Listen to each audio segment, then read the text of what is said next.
Hello and welcome everyone to this series of the Charlie Mike training series brought to us by BAE Systems. I'm happy to reintroduce the CEO of the Cornerstone Group, John Hale III, and he's here today to continue our session on empowering CEOs on how to grow and scale their business. John, welcome. We're thrilled to have you back. I know this is session 2 of a series, so I'm very interested to learn about what we're going to be covering today. Well, thank you, Marie. Thank you for having me back. And we at the Cornerstone Group are very excited to partner with the National Veterans Small Business Coalition. And we want to thank all of your members and all of our veterans for their service to our great country and this demonstrating the sacrifice of themselves for their country. So we want to thank everyone for their service. Thank as you. we get started. Cool. Thank you, John. All right, so we want to get started with today's presentation. And as you said, Marie, we're doing 5 sessions. We're excited to discuss today session number 2, accessing capital. We're going to build off some of the lessons learned and conversations and questions we had in session number 1, capital partner preparedness and identification. So today we're talking about one of the most important and critical aspects of growing and scaling your business is capital. We need money to grow our businesses. And so that's what we will be discussing today. Awesome. And so there's 3 lessons that we want to discuss. And as we get started with today's session, let's just give us a brief overview. There'll be 3 different lessons that we'll discuss throughout today's presentation and the conversation. And then just view it as, what it takes to be successful in gaining capital and accessing capital to grow your business. That's really kind of the one of the first themes of today's lesson. The second one will is really view this as getting answers to the exam. Investors are going to be preparing and we're going to be analyzing and reviewing your business plan, strategic plan, etc. You're going to have conversation with them. So view this session as really the take-home exam. We're going to give you what they're going to be looking for, and so you can customize and prepare your answers before you go meet with investors. So this is your take-home exam. Relax, have fun. You already have the answers. You've done the most difficult part, which is to start your company, and you've had some successes to date. And so we're just going to help you move a step further by understanding how to access capital for your company. That sounds great. Yes. And so the first lesson is grit. And so we define grit as a stubborn courage or brave perseverance. So 2 words in here that really jump out for grit. We think about grit are courage and perseverance. Courage because you started your business and you've had some successes, perhaps some setbacks, but that's all right. You have the courage to keep going forward, and just that stubborn courage that you're going to stick to it, and the brave perseverance.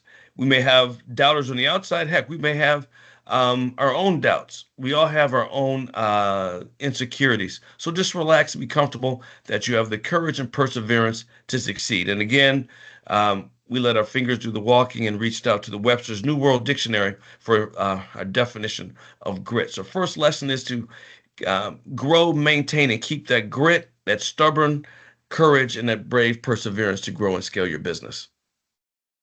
And the second of our 3 lessons is heart. What is heart? We think about heart. Great question you ask. So what is the heart? The heart is the central, vital, or the main part of the thing, the real meaning, the essence, the core. Your heart is the core of who you are. Combined with your grit, you just keep fighting with that determination. You're not going to take no for an answer. Be that from one customer, accessing capital, be that from a bank, a lender, a family office. They may say, no, that's all right. We're going to search and keep going until we get that yes, excuse me. So the real essence and meaning of what your business is and who you are as the entrepreneur and CEO is your heart. So those are 2 of the first lessons that we're going to talk about today before you get into more technical things. It's just the grit and heart. And we think about heart, we can think of many examples, but one we think about in sports is never underestimate the heart of a champion. You are a champion. And never underestimate your heart. Others may do that, but you don't do that. You've got the grit and heart and what it takes to succeed. This quote comes from Rudy Bogdanovich, Houston Rockets head coach, after they won an NBA championship in the mid-90s when others were doubting them, but he never doubted his team because they had the heart of a champion. So despite what the headwinds are, we'll focus on our tailwinds and we'll keep moving forward with your grit and your heart to be successful and the access to capital you need to grow your company. So we wanted to start off with here is some of the challenges that companies have, and part of the challenge have with attracting capital. So what are the top reasons why businesses cannot attract equity investors? These are investors that want to buy a portion of your company. And we're going to first start with small businesses, of course, in the government contracting context. We know what that means, but generally means a small business. You have under 500 employees. Here are some reasons why small businesses cannot attract equity investors. Number one is a lack of growth potential or scalability. Investors don't see how they're going to get a large return back on their money by investing in your business. They don't see how you can grow and scale. What's that potential look like in the near term? Limited market size or niche focus. They don't see the bigger picture, the vision. What market are you focused in? What are the universal or gross sales, if you will, revenue generated in the market that you're focused on? Insufficient financial transparency and structure. So for a small business, one challenge that equity investors will look for is the status and the shape and the quality of your financial records, your financial structure. That means your company's organizational structure, articles of incorporation, bylaws, etc. And that's one with organizational structure. And then the second is for financial transparency, the quality of your financial statements, being able to understand what they mean. And it's just not clear to them enough for them to invest in your company. Challenges regarding management and desiring control. So one reason why equity investors may not be attracted to a small business is regarding the management team. Have they done this before? How big is the management team? How sophisticated is the team that you have? You may have a team that's great for where you are now, but if you're looking to scale and grow your business, what is the ability of the management team to execute the strategy? And desiring control. Either the management team wants too much control, or from an equity investor standpoint, they're going to want to have some say in your business. They're going to want to have some input into the business strategy and its execution, and they're going to want financial and operating data on a monthly or quarterly, or at least or an annual basis to see how things are going. So that can be a challenge as well. And exit and uncertainty.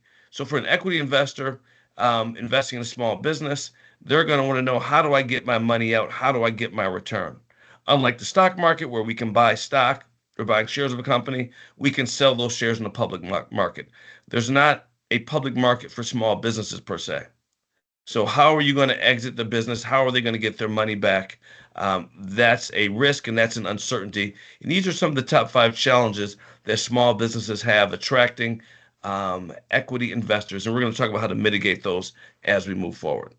So John, Yes. I have a quick question on Sure. that particular slide, on the small Yep. business slide. Sure. Can some of that be negated through incorporating these concerns that an equity investor may have in the Sure. business's business plan? Great question, Marie. Yes. Okay.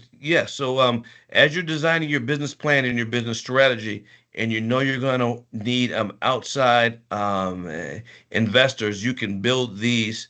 You can use this as a cheat sheet, if you will, and build in answers to these questions and these concerns. So Yes, it's you that can. take home quiz, right? Or that take Yes, home that's right. test? Part of the take-home exam, yes, is you can build these into your business plan and your business strategy to demonstrate um, that there is growth potential and scalability, the size of the market, we're not too much of a niche focus, address the organizational structure, et cetera. Yes, you can address these items in the strategic plan. So another follow-on question, Mhm. would I develop a business plan tailored for equity investors or the type of investor that investment I'm trying to go after? Super question, Marie. You're right on it today. Yes. So Yay, yeah. So coffee. the old Stephen Covey, start with the end in mind. So if you know you're going to need capital for your business, either debt, or equity. And you'll see when we talked about some of the debt today. We talked a little bit about last time. Some of these are very similar. Yes, you can be able to design your plan, note up front, addressing some of these challenges. So as you Oh, preparing your strategy, your market analysis, etc., you can address these issues right there, knowing that part of your business plan, the reason you're developing your business plan is to show to an investor, be it an equity investor and or a debt investor. cool. Great. Thank you. No, thank you for great questions. Yeah, you can, part of the take-home exam is you can answer these up front. Okay. Okay, moving forward. So top reasons why businesses cannot attract equity investors here for middle market businesses. So in the government contracting context, we would call these other than small businesses. Um, they're not may not going to be a huge Fortune 1000 company, but they could be a 100, 200, $300 million company, but still would have trouble attracting equity investors. Again, first one, talk about scalability, again, growth potential. Equity investors want to know their equity capital will be put into your business, and then the purpose of that growth capital is to help you significantly scale and grow your business. Poor management team and infrastructure. Again, meaning does the equity investor think this is the team that can pull this off? The business may be great, the strategy may be great, there may be growth potential, maybe a big market for this to happen, but is your team the team that can pull this off? So demonstrating the successes of the management team and then the company's infrastructure. What are the processes and systems to deliver services, your products and services to your customers, customer acquisition infrastructure? What type of software and systems do you use for an accounting standpoint? Are they fully integrated with one another, etc. Valuation and financial performance concerns. So again, for middle market companies, you're sizable. You probably have several years of success or at least track record of sales and revenue behind you. So what is the valuation of your company and what's the financial performance? Equity investors may not feel that you operate in the top 10% as it relates to financial performance for companies in your industry. So understand what the metrics are in the financial performance, and again in your strategy. How can you enhance or increase these metrics in your financial performance before you talk to investors? And the fourth one again is exit. Most equity investors, they want to exit by selling their shares. Just like you want to buy stock. I read the other day if you bought stock in Nvidia at $1,000. I can't remember exactly, several years ago, quite a few years ago, it could be worth $800,000 or $900,000 today. So, but you can exit, you can sell that. So, what is the exit strategy for them? Typically, the exit strategy would be if you go public.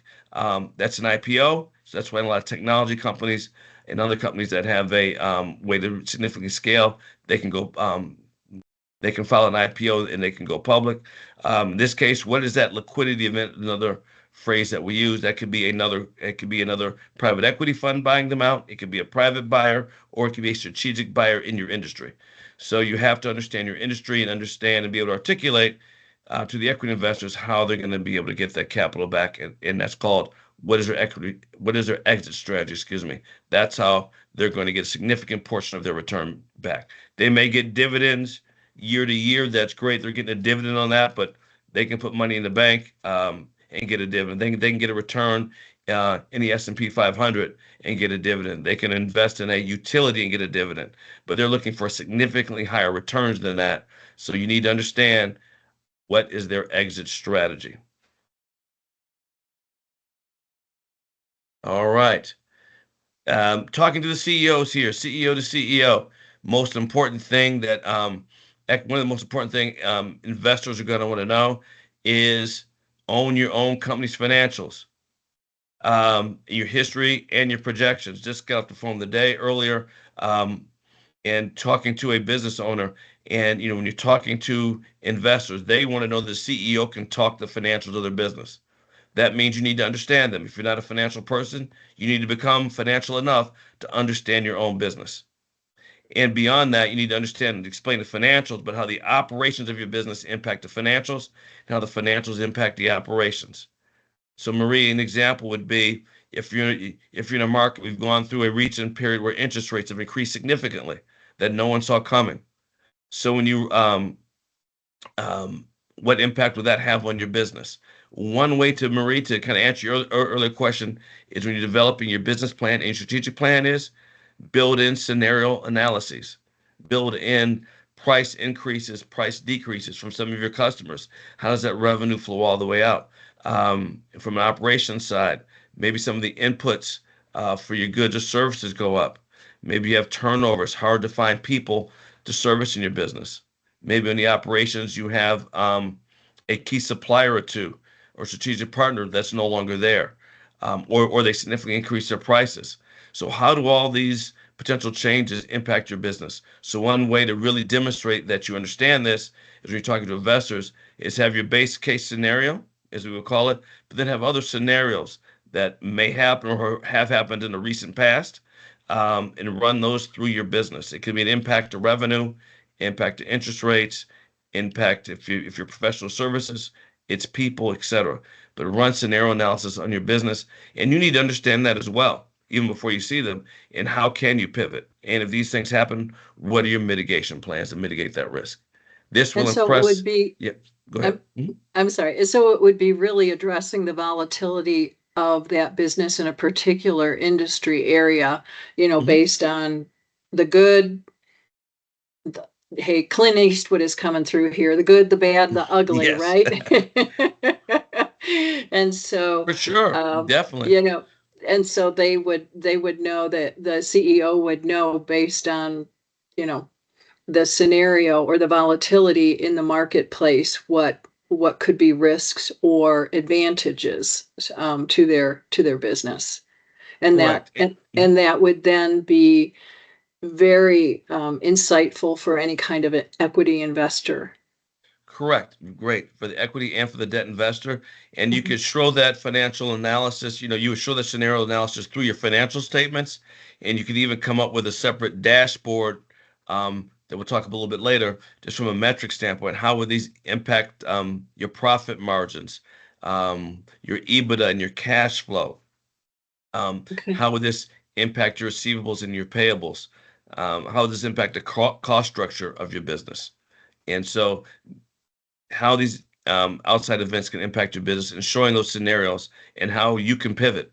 And you've thought these through as a CEO. Okay, cool. That's great. Yeah. Okay. How do business operations impact financials? We've got the financial statements we just talked about, balance sheet, income statement, statement of cash flows, situations here, customer acquisition costs. It costs more to uh, market, business development, capture customers, employee turnover, losing key personnel. Someone offers them 10% more, 5% more. Maybe it's better benefits. Maybe they want to be 100% hybrid, 100%, excuse me, remote. Mhm. Situations, adaptation of technology. We see AI, blockchain, etc. in every industry. How is this technology impacting you and your customers and what your customers expect from you? In the government contracting perspective, a dirty four-letter acronym, Marie, is LPTA, lowest price technically acceptable. Meaning the government is looking for um, the lowest price it can get for a good or service, but still meets the minimum technical requirements. These can be particularly challenging in professional service areas where you're relying on people to deliver the service, and you still need to pay a certain salary and benefits and compensation to obtain quality people and very talented people. So this is a challenge for you to think through. And then also category management, how the government is using best-in-class contract vehicles and schedules more and more for the efficiency and the speed that the government gets from buying its goods and services. Yeah. So all these situations can impact your business. All right. And so one way to mitigate this, we talked about earlier, is memorialize in a dashboard. What is a dashboard? The dashboard is a visual representation, usually fairly brief, that outlines the key performance indicators and metrics for your company, and how you choose to use to be able to track them to help manage your business. And so part of the design will start with they have clear goals and objectives, what you're trying to illustrate, what you're trying to manage, simplicity and focus. It's very easy to read and follow. Design usability. It can be used by technical, non-technical people, by the C-suite, and by managers throughout the business. You leverage data visualization. You use charts, graphs, other things, other ways to visually reflect the data. Sometimes you'll see meters or a stoplight, red, yellow, green, to indicate the status of a metric you're following. Interactivity. You should the metrics you should be able to uh, the impact of one should impact the others. The adapt to user capability, and test and update. You should test and update your dashboard. And again, the characteristics should be real-time data, customizable views of your KPIs. It could be revenue, it could be cash flow, it could be number of customers in the pipeline, it could be dollar per customer, whatever KPIs that you're measuring, but they should be customizable views. User-friendly interface, again, it should be able to use in a format that's easy to follow. Not going to go over the rest of these, but it should be accessed on your mobile phone, and they should update automatically as well. So this is the type of dashboard you should have. And again, this could be part of, Marie, going back to your first question, which is a great one around your business plan, your business strategy. You can have an outline of what your dashboard would look like and how you, as a CEO and a key personnel, would use it to help manage your business in terms of am I manage day-to-day operations, manage the finances as well. It gives you a clear, concise view of where you are related to the goal that you want to hit for a given month, quarter, or year. Cool. And then if you had the mobile accessibility, then if you were in conversations with somebody, you could just pull it up on your phone and kind of go over everything as well, too. Perfect. Yeah, we could be in a meeting right now. You could be at a conference with a stakeholder, joint venture partner, or you may get a call from a customer or client. You could step out, pull it up on your phone, put it up on your tablet, and you can understand where you were. I've years ago ran into a gentleman. He managed multiple bowling alleys in a given region. Let's just say the Midwest. Can't remember exactly, Marie, but he could bring up on his iPad just the operations, metrics, KPIs, where they were with his business and how he can monitor that. And we see that with renewable energy projects. You can have an iPhone or an iPad, and you can be monitoring solar production of solar panels throughout the U.S. or throughout the world. So lots of different uses for your dashboard. Awesome. Okay, that's Yeah. great. But the big thing is you have it and you customize for your business. This will really impress the investors, equity and debt investors, that you have a handle on what drives your business. Okay. So what we're going to talk about here is just the line of sight related to your strategic plan, execution plan, business operation, and forecast. Marie and I can spend a lot of time here, but there should be a line of sight, meaning easy to understand and follow for the lay person to read, meaning the investor, lender that you're talking to. They can read and follow through in your thinking and your strategy and your execution plan. So for those technical people, it wouldn't be like techie talk, but it would be in English for the finance person to be able to see what your vision and mission is going forward. Right, and I would take it even a step further. It would be at a level where you as the CEO are talking, you can talk through this, and whoever you're speaking to, the investor or lender, et cetera, they can follow through with it, and will there is plenty of time for a different conversation for them to talk to your financial people or to your technical people about certain aspects of the plan. But you want them to buy into the vision of the company that you have and where you're going, and so that they get excited about being part of your success. They want to be on your team because they have capital. The only way they make money is by deploying and investing their capital and getting a return on it. So they need you as well. Okay, that's great. Yep. Okay. Perfect question, Marie. You kind of go right to the next slide. Just show them the most important thing to show them here is how they get paid back. everyone's everyone gets excited about their company, their business, their idea, what they can do. Investors want to know, great, you have a great company. Second question is, how do I get paid back? How and when do I get paid back? So a couple rules of the road we'll quickly go over. One is exclude acronyms, industry jargon, and word salad. We don't want to get overly technical with acronyms and jargon here. Number two, there's plenty of time to impress the lenders and investors with your knowledge, business innovations, and your grit. That's where you impress them. It's with the quality of the strategy that flows through here and being able to anticipate those questions. So getting the answers to the take-home exam or take-home quiz, so to speak, Marie, that's how you impress them, not with the acronyms and industry jargon and kind of just a word salad. And one way to really know them, and one goal, kind of in these engagements and conversations, interactions with investors, is again take a step back. They're people just like we are, and so if you have the ability to teach them something about your industry or your market that they didn't know before, you really earn their attention. And with that, by answering the questions here, your funding is not far behind.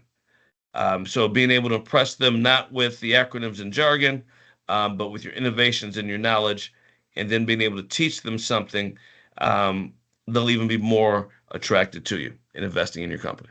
Okay. You will really stand out that way. One thing I want to jump into quickly, guess going down, taking a step down from the strategic and the overview of strategic plan, execution plan, business operations is dropping down into key metrics investors and lenders analyze. That's what we want to focus on here. So we'll start, you see they're similar, but we'll start with the debt lenders. This could be a bank, it could be a credit union, it can be a micro lender, or it can just be a private debt fund, non-bank lender as well. And so they're going to look at a couple key ratios here. We'll go through these. Again, if you don't know these as a CEO, you need to spend time to study these. And this is where if you've got a CFO on your team or you have a CPA that you work with for your financial statements, your CPA should be able to walk you through and help you with these. And if he or she can't, then maybe you need to consider a new CPA firm. Debt service coverage ratio just speaks to how is you going to have cash flow to pay back the debt. And you want cash flow that's greater than your debt flow. A usual range is about 1 to 3, 1.2 times, somewhere in there. Working capital ratio, want to understand that as well. Debt to equity ratio, don't make sure that you're too leveraged. The liquidity of your company, how much cash do you typically have on hand? And these would be other cash and other savings and liquid investments that you can make liquid usually within less than 30 days if you really need to have the cash. Look at how profitable your business is. So look at your profit margins, your gross profit margins, your net profit margins. From a debt standpoint, they're usually going to lend against some type of collateral, so collateral quality. Even the cash flow lenders will want to know that there's some quality collateral there.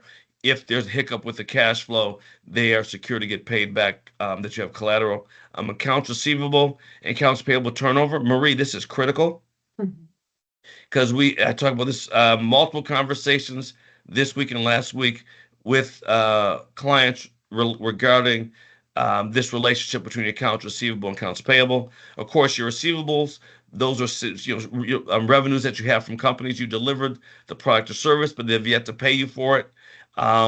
Oftentimes we'll see, at least with the federal government, with the Prompt Pay Act, they should be paying you in within 15 days.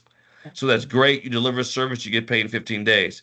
The accounts payable, this would be what really what turns in here is how you're paying your vendors, people that you supply. So typically think about payables that you have. This could be everything from rent to insurance. So you have to pay those monthly or on time as you've negotiated.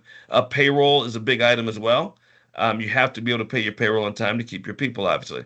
And so, but Marie, what happens oftentimes, you need to make sure you understand this when you build out your business model and your strategic plan, your business plan, is if you are delivering work to a customer, but you're not getting paid right away. So if you're getting paid more than 60 days, there's going to be a disconnect there, and you're going to need working capital support unless you have that much cash on hand.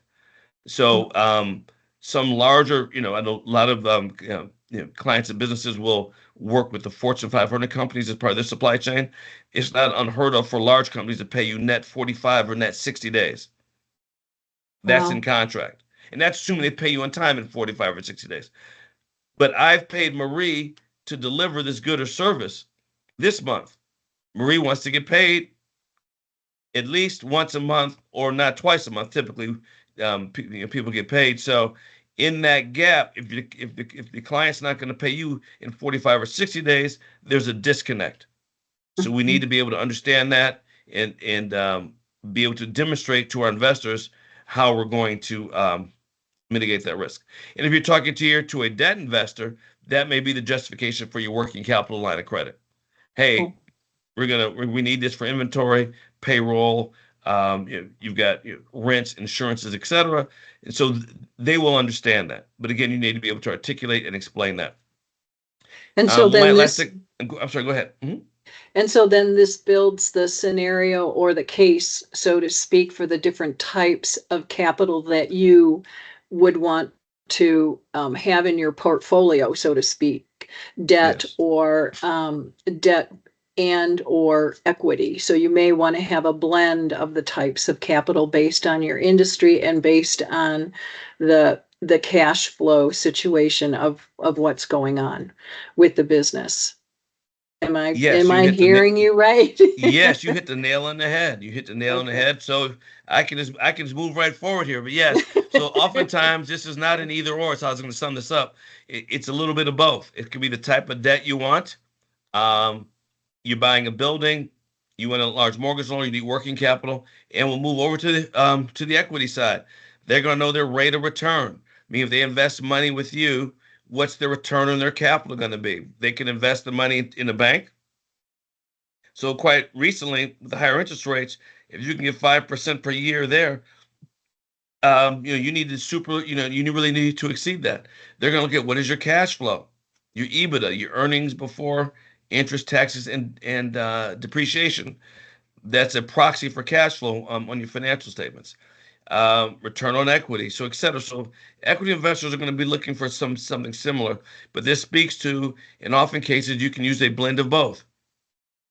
That you're going to want to maybe need an equity investor to significantly scale and grow your business. Because typically, Marie, you have an equity investor. If you want to perhaps buy another company, you would want to invest in a new branch of your business, a new unit that you're starting, or if you want to significantly upgrade your operation, to invest in either people, talent, machine, or equipment to perhaps open up a new market. So either buying a company, going into a new market, or starting a new a line of services is where you're going to need a lump of capital from an equity investor. And so that's typically the scenarios where you most likely see that.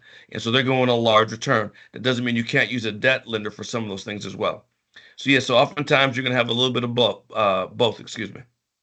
So John, can you go Yes. back one slide? Just go Yes. back to the previous slide, just really quick. So when, This one?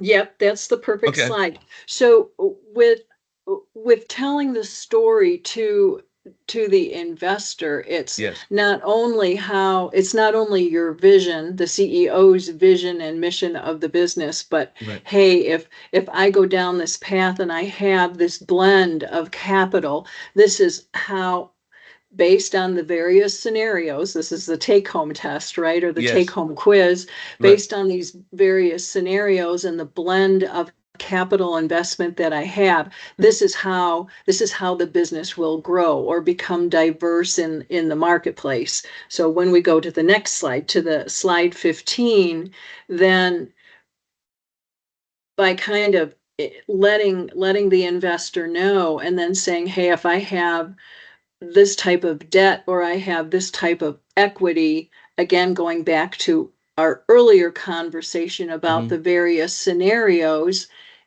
given what's going on in the industry, this is how my company will expand, or this is how I will gain greater market share. Again, Right. based on the CEO's strategy of their company, do they want greater um, infiltration into a particular sector, or do they want to divest into various sectors just based on what the business owner wants?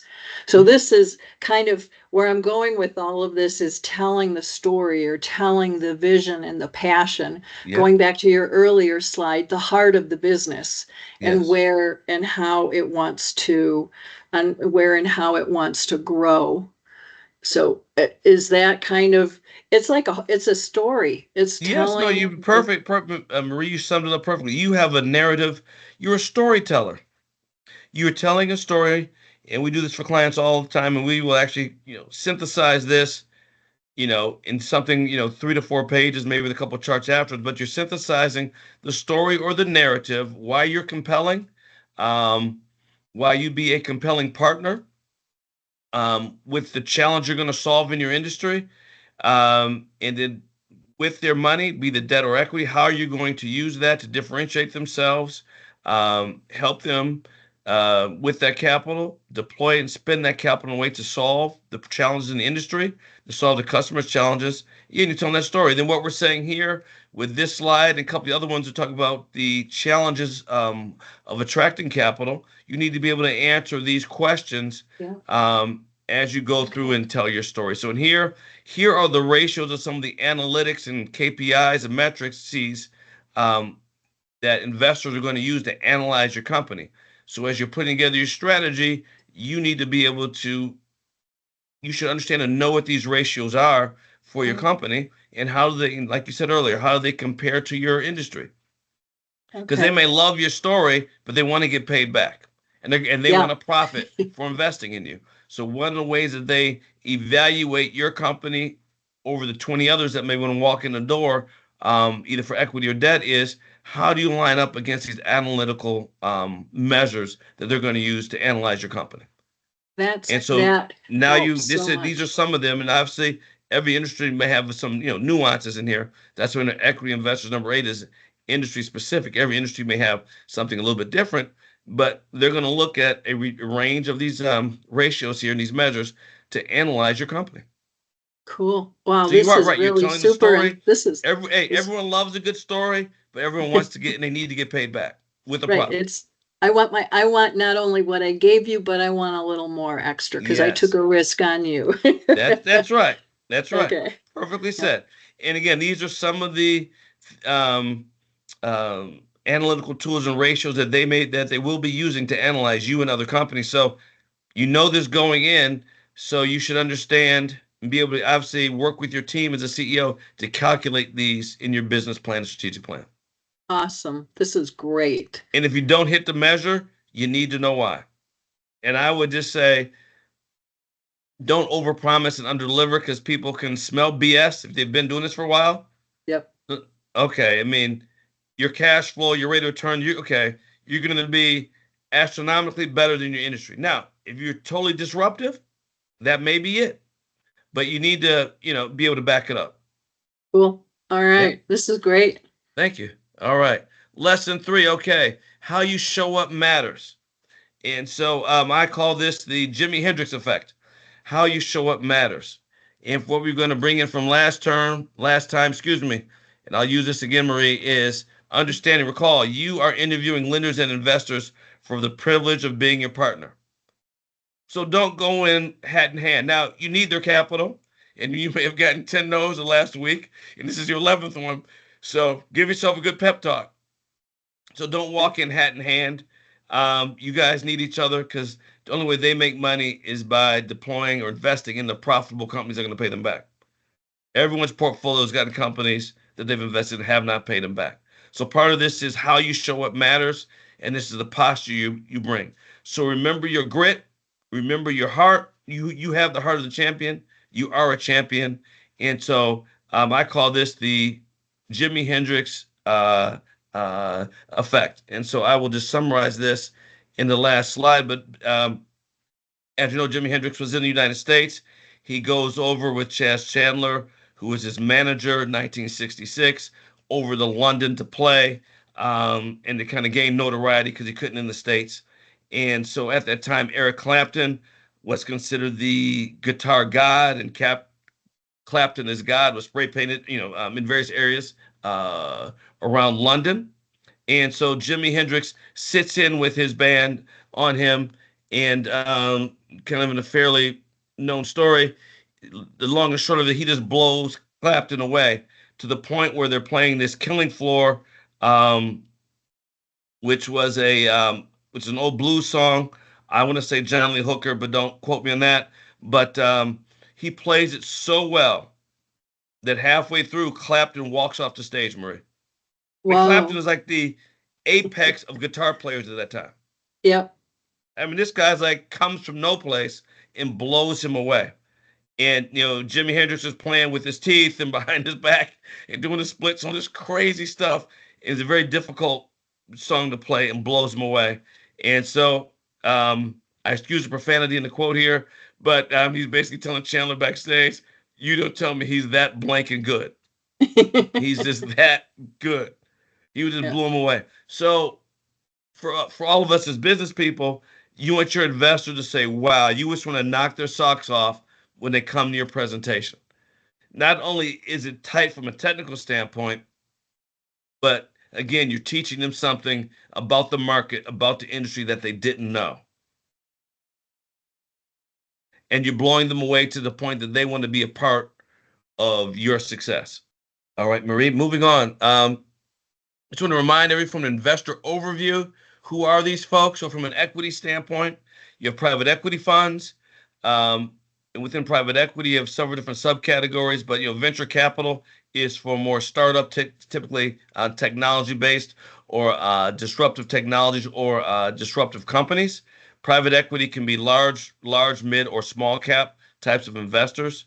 You have crowdfunding, angel investor or investors, typically be part of the first capital into your company, and also strategic businesses within your industry sector. So these would be referred to as strategics. There could be other companies in your business sector that may want to invest in you for a variety of reasons. For instance, you may be a smaller company, and a larger company wants to, as opposed to them spinning off or starting a new division or a new service sector, they may say, "Hey, we could just invest in another company." And do that. And often larger companies, the way they innovate is they have internal M&A, merger and acquisition departments. And they have equity set aside to actually buy innovative people, technology, and companies. And of course, we have high net worth individuals. Everyone loves to have a rich uncle or just rich friends that are around, and family office in the middle. One way to really identify these is look through local chambers of commerce, and we have the beauty of the internet that you can find these companies that operate in your geography, within your industry sector as well. And the last is just the ecosystem of debt lenders. We know about the larger, the national banks, regional community banks, micro lenders, credit unions. Some larger credit unions will also make business loans, factoring receivables, mission-based organizations. Again, want to emphasize CDFIs and CDCs, particularly your small business where traditional banks may not look your way or say yes, or, really give you a serious look. CDFIs and CDCs will. That doesn't mean you'll get a loan, but they will give you a serious look. And also, again, high net worth individuals. And there's private debt lenders and there's mezzanine lenders. And mezzanine is a layer of capital that's between debt. It's like typical debt. It may be subordinated, but it's going to be a higher interest rate. But there are mezzanine debt lenders out there. You'll be paying to the mid to upper teens there. But that can be a valuable strategy to grow your business as well.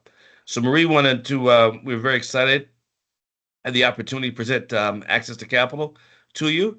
And again, you've got your 3 lessons about your grit, heart, and how you show up with a passion just to blow them away and knock the investor's socks off. And again, just focused on these lessons. And as you build out your business strategic plan, make sure you address the risks that we talked about today. Kind of prepare the answers for the take-home exam. Just put them throughout your business plan, and that'll help you be much more successful going forward. This is amazing, John. So it's all about telling the story, the Yes. vision of the company, the blend of equity to debt, and Yep. how you can utilize that to grow and impact not only your business, but the industry as well, and thus making it enticing for equity or debt investors to actually be part of your team and the journey forward. So based on our first classes, the first session or our first class that we went over Yes. is you want that partnership, right? And Yes, you so do. being able to develop that partnership, you have to be able to tell the story and what are the risks, the good, the bad, the ugly, Right.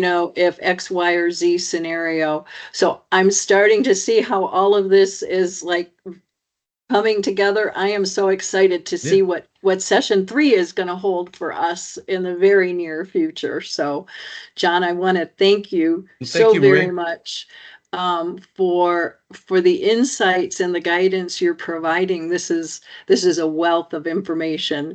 And with that, everyone, John and I are going to say ciao for now, and we'll see you in the very near future for session number 3.